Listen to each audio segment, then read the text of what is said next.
يا جماعة احنا كده هنعمل كونكتور ايه الار اف. اول حاجة بنعدي الصامولة ديت من الكابل بالطريقة دي. تاني حاجة بنركب القطعة ديت في الكابل، تمام، وبنقشر الكابل عادي خالص زي اي كابل كونكتور ار اف.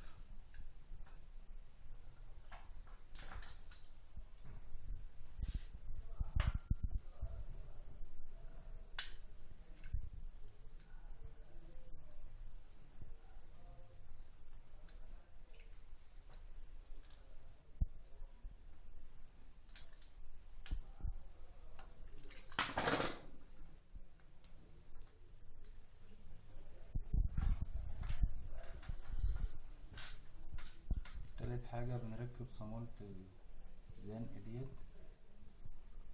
فوق الاوتر بالطريقة ديت، وبعد كده بنفرد الاوتر فوق الصامولة وبنقصه عشان ميلمس في الايه في الجنح.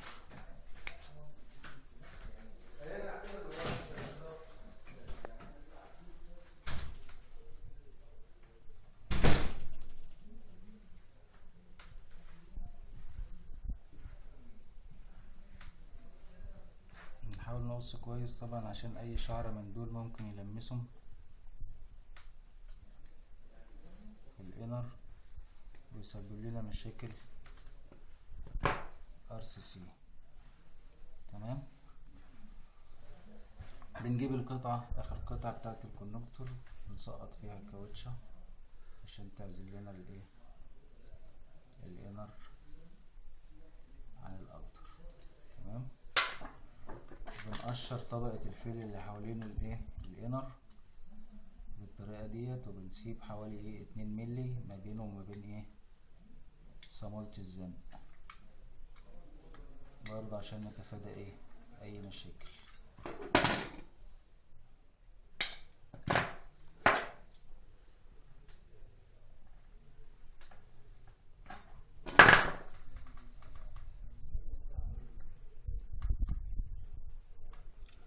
وبنقص الاوتر حوالي 5 ملي.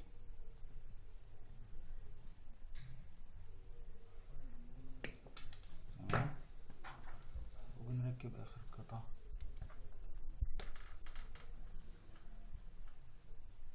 تمام،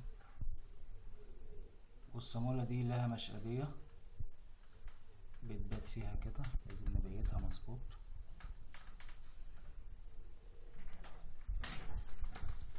ماشي، بنركب الصامولة بتاعتنا وبنحرق على الكونكتور كويس. دي الطريقة للكونكتور بالنسبة لو الكونكتور جايلك كامل بكل قطعة. في طريقة تانية ممكن نعملها لو انت رحت السايت وجايب RCC وبتحل الكونكتور ملقتش الكاوتشة راكبة في الكونكتور، نبص عليها. فكنا الكونكتور وملقناش الكاوتشة ديت موجودة، او اللي راكب الكونكتور اول مرة مركبش الكاوتشة، بنعمل نطلع.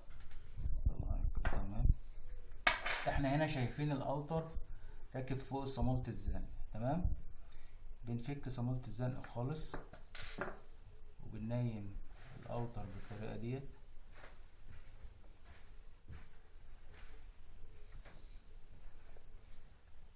ولو في زيادات بنحاول نقصها برضو عشان ما تلمس في الصامولة واحنا بنربط.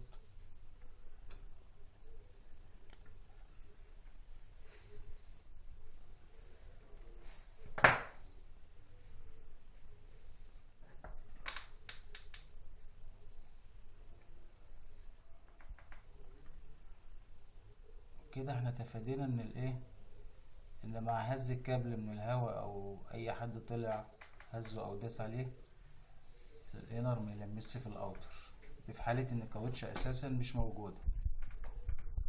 بنركب القطعة ديت كده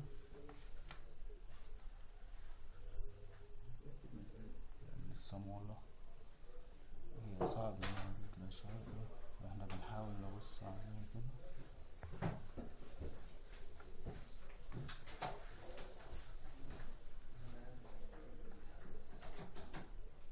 وبنحرق الكونكتور بقى بايه؟